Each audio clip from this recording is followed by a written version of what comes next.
हम लोग ट्रेनिंग में आए थे तो बताएगा था कि खेत के मेड़ पर भी दूसरा फसल माने एक फसल में 2 फसल 3 फसल लगा के उत्पादन, जैसे ईख के खेत में आलू लगा देते हैं, मक्का लगा देते हैं। अच्छा ये बताइए, ये जो तकनीक आपको मिला है जिसका लाभ आप बता रहे हैं कि हमको हो रहा है, उससे पहले के आय में और आज के आय में क्या अंतर हुआ है? बहुत फर्क है, दुगुना का फर्क है, 2 गुना का फर्क है।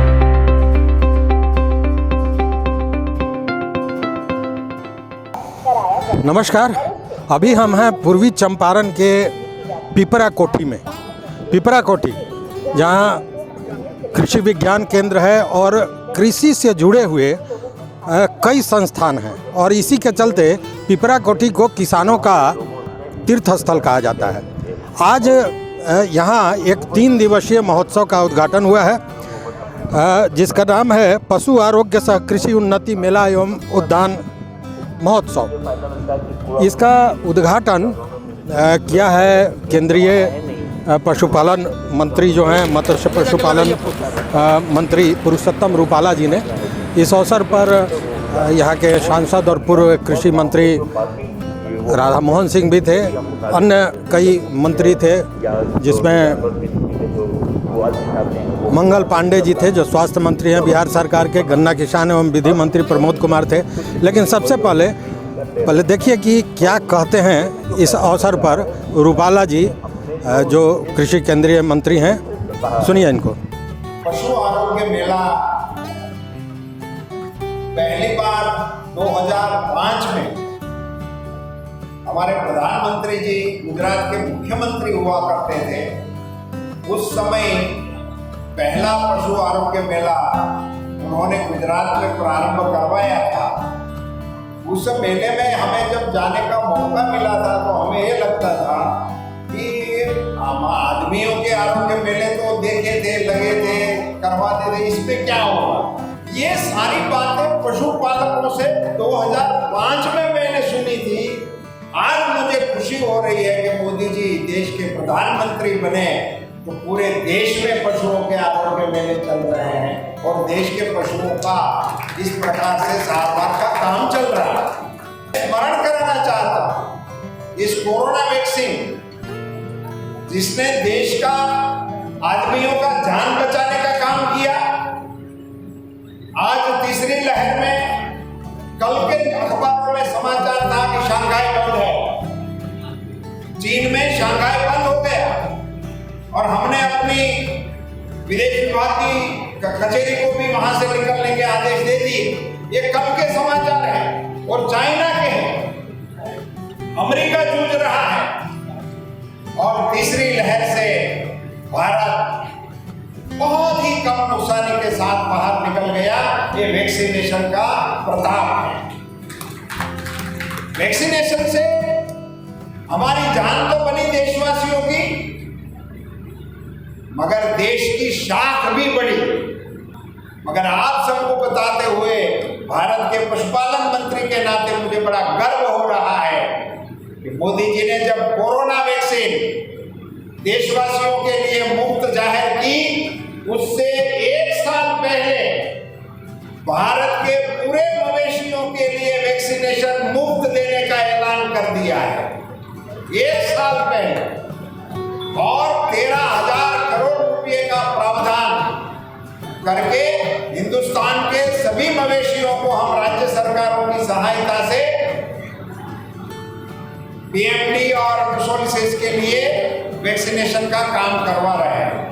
और पर राधा मोहन सिंह ने भी अपनी बात बताई और उनके रहते हुए किस तरह उन्होंने इस क्षेत्र का विकास किया, इस पर चर्चा की और साथ में कुछ योजनाओं की चर्चा की जिसमें 200 किसानों को और पूरे वर्ष में 2000 किसानों को 20 लीटर से ज़्यादा यील्ड किए गाय को देने की बात, मुफ्त में देने की बात, मतलब उस पर पूरी चर्चा बाद में हम करेंगे, देने की बात उन्होंने बताई। ऐसी योजना है तो सुनिए वो क्या कहते हैं। 75 वर्ष हम पूरे कर चुके हैं।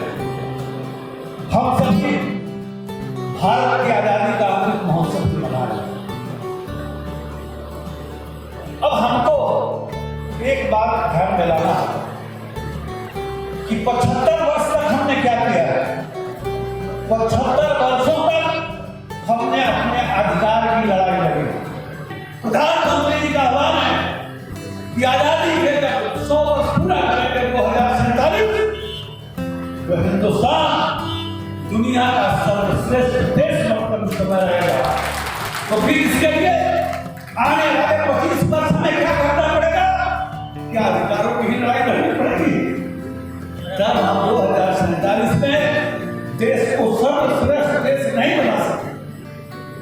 और इसीलिए प्रधानमंत्री जी की कि अब अगले 25 वर्षों के हम संकल्प में अपने आप से लड़ने का, किस काम के लिए? कर्तव्य पालन।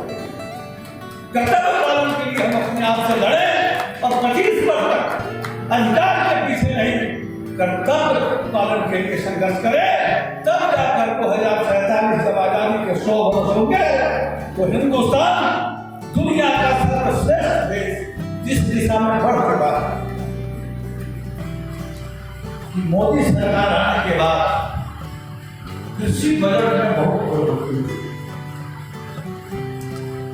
13-14 में जब हमारी सरकार आई थी तो बजट था 21,933 करोड़। नोट करने का विषय, 13-14 में 21,933 करोड़ और 22-23 का बजट है 1,32 लाख के बजट है 22-23। कहाँ 1000 करोड़ लाख? सबसे महत्वपूर्ण रहा इस अवसर पर जो स्वास्थ्य मंत्री हैं बिहार सरकार के मंगल पांडे का, उन्होंने आज घोषणा की कि पूर्वी चंपारण में 600 करोड़ की लागत से मेडिकल कॉलेज की स्थापना की जाएगी, जो 500 बेड का होगा और अगले 4 वर्षों में 150 MBBS के छात्रों की पढ़ाई यहाँ शुरू हो जाएगी। ये बहुत अहम है चंपारण के लिए, जिसकी मांग पुराने समय से होती रही है। सुनिए वे क्या कहते हैं इस विषय में। आज हमरा बहुत खुशी होता ये मोतिहारी के धरती पर एक बात के बताओ कि मोतिहारी में 600 करोड़ रुपया के लागत से मेडिकल कॉलेज बनाने के घोषणा हम विधानसभा में कर चुके बनी। और जब आज हमारा यदि आगे के रहे मोतिहारी तो हम अपना एडिशनल चीफ सेक्रेटरी प्रत्यय जी के कहने की प्रत्यय जी मैं कल मोतिहारी मुझे जाना और मोतिहारी जाने के पहले मेडिकल कॉलेज के कैबिनेट से स्वीकृति का फाइल हमसे साइन करके अपने कैबिनेट में चला जाना चाहिए। का फाइल साइन करके तब हमारे मोतिहारी के धरती पर आएंगे।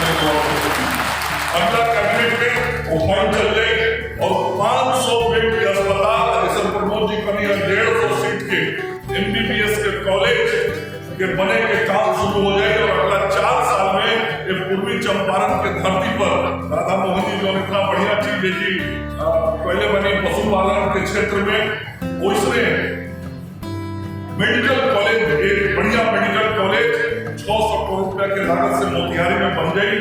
आज जिलाधिकारी से भी बात हुई बा और जिलाधिकारी महोदय के भी हम कहनी है कि जमीन चिन्हित करके तुरंत मुख्यालय को सूचित कर देंगे। इस पर हम बात करते हैं। आप लोग यहाँ इस सम्मेलन में आए थे क्या? किसान हैं? जी जी किसान हैं। क्या नाम हुआ और कहाँ से हैं? हम हरसिद्धि से मोटेरिया पंचायत से आए हैं। प्रदीप पांडे नाम है मेरा। अच्छा पांडे जी, यहाँ आने से कुछ लाभ क्या समझ में आया है? क्या समझ में आया आपको? खेती बाड़ी के समझ में बताए हैं। अच्छा, किसान उससे कुछ लाभ आपको हो रहा है? लाभ तो अभी नहीं दिखाई दे रहा, अब करेंगे उसको तब न फायदा और लाभ दिखाएगा। अच्छा, पशुपालन का भी काम पर किए हैं आप? हाँ हाँ। उससे क्या लाभ हुआ? गाय का पशुपालन किए हैं, उससे लाभ हो रहा है। लाभ हो रहा है, बाल बच्चे को शिक्षा दीक्षा दे रहे हैं, उसी से मतलब आमदनी का स्रोत बना है। आमदनी का स्रोत बना है। यहाँ किसानों का कहना है कि जो योजनाएं चल रही हैं उनसे निश्चित रूप से आमदनी का जो है सो बढ़ोतरी हुई है और निश्चित रूप से उसका लाभ किसानों को मिल रहा है। आप कृषक हैं? किसान है। कहाँ से? बेदीबन मधुबन पिपरा थाना पड़ता है। मतलब बगल बेदीबन मधुबन के किसान है। क्या नाम हुआ आपका? उदय कुमार। उदय कुमार, ये जो सारी व्यवस्था यहाँ आप देख रहे हैं इसका क्या लाभ आपको मिल रहा है? बहुत सारा लाभ है। समय पर मौसम का जानकारी भी मिल जाता है और खाद बीज भी समय समय पर उपलब्ध यहाँ हो जाता है। इसके लिए हम शुक्रगुजार हैं यहाँ के सरकार के, यहाँ के सांसद के, यहाँ के विधायक के, जिन्होंने इतना अच्छा, यहाँ पहले तो बंजर था, कुछ नहीं था, चारों तरफ पड़ती ही पड़ती था, कोई कुछ नहीं होता था। ये माननीय हमारे सांसद राधा मोहन सिंह जी का देन है। खैर उसी के चलते ये सारी व्यवस्था है, उसी के चलते इसको तीर्थ स्थल अब कहा जा रहा है कि किसानों का तीर्थ स्थल है। तो पशुपालन वगैरह भी करते हैं आप? जी हाँ, 17 मवेशी पाले हुए हैं। 17 मवेशी पाले हुए? जी जी। पहले जो आप काम करते थे, पहले भी मवेशी पालते होंगे, अब पालते हैं, दोनों में क्या अंतर समझ में आ रहा है? टेक्नोलॉजी में भी फर्क आ गया है। और पहले जो देसी नस्ल का जो गाय होता था कम दूध देता था, यहाँ के माध्यम से हम लोगों का दूध की आमदनी में भी बढ़ोतरी हुआ है, जिसमें हमारे 4-5 भैंस है और बाकी गाय है। अच्छा, 5 भैंस और बाकी गाय, मतलब 17 मवेशी आप रखे हुए हैं, तो निश्चित रूप से गोबर का उत्पादन भी हो रहा है। हाँ, तो क्या प्राकृतिक खेती भी कर रहे हैं? हाँ, प्राकृतिक खेती भी करते हैं। लगभग हम ईख का उत्पादन 15 बीघा में करते हैं। 15 बीघा ईख का उत्पादन? हाँ हाँ हाँ। अच्छा, ये बताइए, ये जो तकनीक आपको मिला है, जिसका लाभ आप बता रहे हैं कि हमको हो रहा है, उससे पहले के आय में और आज के आय में क्या अंतर हुआ है? बहुत फर्क है, दुगुना का फर्क है। 2 गुना का फर्क है। मतलब कि किसानों के आय को दुगुना करूंगा, जो ये बात थी वो कहीं ना कहीं सामने आता नजर आ रहा है। हाँ, एकदम आ रहा है। और अभी तो थोड़े दिन पहले यहाँ पे हम लोग ट्रेनिंग में आए थे, तो बताया गया था कि खेत के मेड़ पर भी दूसरा फसल, माने एक फसल में 2 फसल 3 फसल लगा के उत्पादन, जैसे ईख के खेत में आलू लगा देते हैं, मक्का लगा देते हैं, उससे भी आमदनी बढ़ता है। मतलब पहले जहाँ एक फसल करते थे, उसी खेत में अब कई फसल आप कर रहे हैं, खेती हम लोग करते हैं और उसका लाभ ले रहे हैं। हाँ, बांस का भी खेती करते हैं। बहुत बहुत धन्यवाद, बहुत बहुत धन्यवाद। मनोज जी, इस अवसर लगाए गए हैं जिसको मैंने देसी मंडी भी कह सकते हैं, देसी चीज़ों से बनाए हुए सामान का स्टॉल लगा है, जहाँ भारी संख्या में किसान देख रहे हैं। ये सब यहाँ जहाँ भी देखेंगे आपको कृषि से जुड़ा हुआ, पशुपालन से जुड़ी हुई चीज़ें मिलेंगी। ये बांस का पौधा है, ये भी बांस की दूसरी प्रजाति है, ये देखिए आप। कटो। North east cane and bamboo development council NEBCDDC under north eastern council ministry of DoNER government of India का ये स्टॉल है, जिसमें जितनी भी सामग्रियाँ हैं बहुत बेहतरीन और खूबसूरत, और ये सभी बांस से बनी हुई हैं। ये देखिए आप, ये गुवाहाटी आसाम की संस्था है और वहीं से ये सारी चीज़ें बनी हुई हैं। ये अभी गाय की आप प्रतिमा देख रहे हैं, इसका अनावरण अभी आज ही केंद्रीय मंत्री जो हैं पुरुषोत्तम रूपाला जी ने किया है।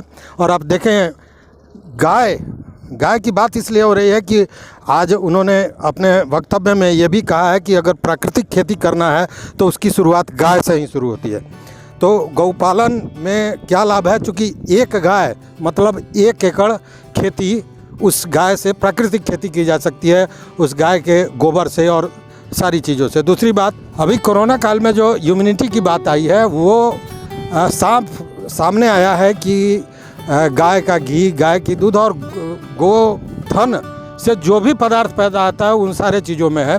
तो आइए हम बात करते हैं, यहाँ कई किसान हैं जो गाय, आप लोग गौपालक हैं? जी गौपालक हैं। कहाँ से? मुफस्सिल मंडल से हैं, मोतिहारी से ही हैं। कितना गाय पालते हैं? 2 गाय है मेरे पास अभी फिलहाल। प्राकृतिक खेती भी करते हैं? जी, 1 बीघा के करीब है खेती। 1 बीघा के जी लगभग है। आप महोदय? खेती कर रहे हैं हम। अच्छा, मधुबनी से है। तो खेती के लिए भी तो खाद की जरूरत पड़ती है। जी। तो आपके पास भी मवेशी है? मवेशी है 2 ठो। 2 ठो। 1 ठो भैंस है, 1 ठो गाय है। तो उससे कितना आप खेती कर पाते हैं? उसके गोबर से कितना खाद प्राप्त? उससे तो ज़्यादा नहीं हो पा रहा है। अच्छा, अब हम लोग ट्रैक्टर से करते हैं। नहीं, खेती जोतते ना है ट्रैक्टर से, हम खाद की बात कर रहे हैं। जी, तो खाद तो यही चलानी करते चलानी करते हैं। आप महोदय, आप भी कृषक हैं? हाँ, संग्रामपुर से। संग्रामपुर पकड़ी ग्राम से। अच्छा, आपका नाम? लेखवानी कुमार श्रीवास्तव। अच्छा, आप पशुपालक हैं कि कृषि करते हैं, क्या करते हैं? कृषि भी करते हैं और एक गाय भी पाले हैं। एक गाय, माने पशुपालक, एक कृषक मैंने कृषक हैं तो स्वाभाविक है कि पशुधन उनके पास होना ही है। आइए हम और भी बात करते हैं। हाँ, अच्छा, आप भी गाय पाले हुए हैं? किस नस्ल की गाय? देहाती है। कितना दूध देती है? 5 किलो के करीब। 5 किलो के करीब में। मैंने संकर नस्ल के गाय को अभी आपके यहाँ नहीं पाला जा रहा है? हमारे जो गाय जो है, एक गाय 12 केजी देता है, 2 गाय मतलब 24 केजी देता है एक दिन का। इसमें संकर नस्ल का भी है? किस नस्ल का है? नहीं, ये मतलब देसी है? देसी है, संकर नस्ल का भी मेरे पास नहीं है। तो यहाँ जब आए हैं तो यहाँ तो जैसे पशु विश्वविद्यालय का यहाँ पे स्टॉल लगा हुआ है, सारे लोग हैं, तो उनसे बात करके उसका लाभ लेना चाहिए। जी, जा रहे हैं उधर तरफ जा रहे हैं, राय विचार करेंगे, लेंगे भी। अच्छा। हमें मतलब मन है कि गाय का और पालन बढ़ाए। चूँकि अभी जैसे राधा मोहन जी ने कहा कि 200 किसानों को 20-20 लीटर से ज़्यादा दूध देने वाली गाय दी जाएगी। हाँ, इसी पे हम भी आगे कार्य करेंगे। संपर्क कर रहे हैं कि एक गाय हम भी लें इसमें से। चलिए, बहुत बहुत धन्यवाद। आप देख रहे हैं ये पूरा स्टॉल लगा हुआ है जिसमें बिहार पशुपालन विश्वविद्यालय का भी स्टॉल है और इसके ये किस किस नस्ल के जानवर होते हैं ये देखिए। मुर्रा भैंस, गिर गाय, थार पाकर गाय, इधर लाल सिंधी गाय, मतलब किस नस्ल के जानवर का कैसा लुक होगा, कैसा दिखता है, ये सारा चीज़ यहाँ प्रदर्शित किया गया है। लोग किसान हैं, पशु पालते हैं? यहाँ पालते हैं। क्या नाम हुआ? कहाँ से? दिनेश प्रसाद मलाही बाजार का हुए, अरच प्रखंड के हुए। अच्छा, यहाँ पे लिखा हुआ है गिर गाय, साहिवाल और इस सब के बारे में है जानकारी? गिर गाय को हम लोग का मतलब देहात में कुछ लोग पोसे हुए हैं। अच्छा। है ना, अच्छी दूध देती हैं, 10-12 लीटर दूध देती है। अच्छा। हाँ, दूध उसका बहुत मोटा होता है। पनीर उसका निकलता है 250 से 300 ग्राम। पनीर 250 से 300 ग्राम, 1 किलो ऐसे जनरली 200 ग्राम निकलता है और सब गाय में। अच्छा जी, 180-200। मतलब दूध उत्पादन भी ज़्यादा है और गुणवत्ता भी बहुत ज़्यादा है। जी हाँ, गुणवत्ता भी ज़्यादा है। अच्छा, भैंस वगैरह भी पालते हैं? भैंस तो नहीं, गाय किसी गाय ज़्यादा हम रखा है 6 गो भाई। 6 गो भैंस रखे? हाँ। कौन नस्ल का? हाँ? कौन नस्ल? वो देहाती नस्ल। देहाती मुर्रा। हाँ। अच्छा, कितना अधिकतम कितना दूध देता है? वो 10 लीटर 12 लीटर कर ली सर। 10 लीटर 12 लीटर ले? हाँ। अच्छा, चराई ने सो, खियाई ने सो, दाना खियाई ने सो। तो ओकर जे गोबर ओबर होखले उसे रउआ जब से खेती में लाभ मिलता? हाँ, खेती में दिया लाभ। तब तो माने खाद किने के पड़ल है कि वही से प्राकृतिक खेती हो रहा? तो 1.5 खेत बा तो आटला। ओ, 1.5 खेत में ना आटल है, माने जितना में आटल है उतना में होखले। खूब बोला। प्रजनन उत्कृष्टता केंद्र का स्टॉल है जहाँ किसानों को जानकारी दी जाती है कि पशु का बेहतर प्रजनन कैसे होगा। यही ना? अभी चिकित्सक महोदय नहीं है, कहीं गए हुए हैं, फिर हम बात करेंगे उनसे। और उसी तरह यहाँ ICAR central institute of research on cattle, ये मेरठ की कंपनी है, इसका भी है यहाँ ये स्टॉल लगा हुआ। और इसमें किन किन विषयों पर सर यहाँ बताई जा रही है? पशु प्रबंधन और पशुओं को आहार और जो चारे के बारे में ब्रीडिंग, जो कहने का मतलब पशुओं की ब्रीड है, जैसे ये होगी गिर होगी, साहिवाल होगी, ये होगी कांकरेज होगी, ये कांकरेज होगी, इनका बीज हमारे यहाँ मिलता है सीमन। अच्छा, यहाँ से सीमेन भी मिलता है प्रजनन के लिए? प्रजनन के लिए हमारे यहाँ ये सीमन। अच्छा, एक चर्चा आ रही थी कि केवल बाछी ही होगा, उस तरह का है कि जनरल सीमन है? वो नहीं है सर, जनरल सीमन है। मतलब गाय के खान पान और साथ में प्रजनन की सारी जानकारी आप दे रहे हैं? हाँ, सारी जानकारी हम दे रहे हैं। धन्यवाद। आपका नाम? मेरा नाम छोटे सिंह। छोटे सिंह। आप ICAR? हाँ, technical officer CIRC Meerut. Thank you, बहुत बहुत धन्यवाद।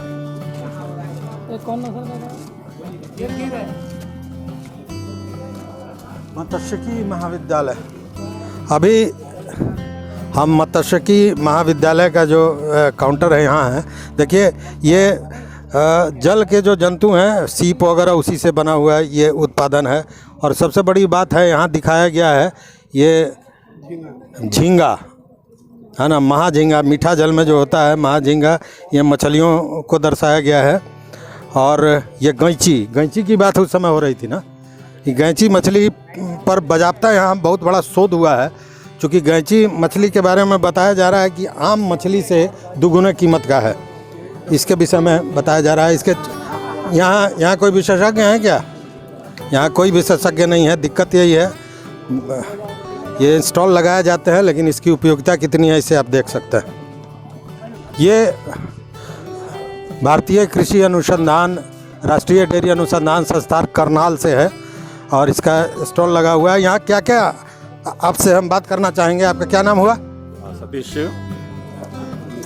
सतीश नाम है मेरा। हाँ, कहाँ से? और करनाल से हैं, एनडीआरआई से। और किसानों के लिए हमारे मिल्क प्रोडक्ट्स वगैरह की जो है।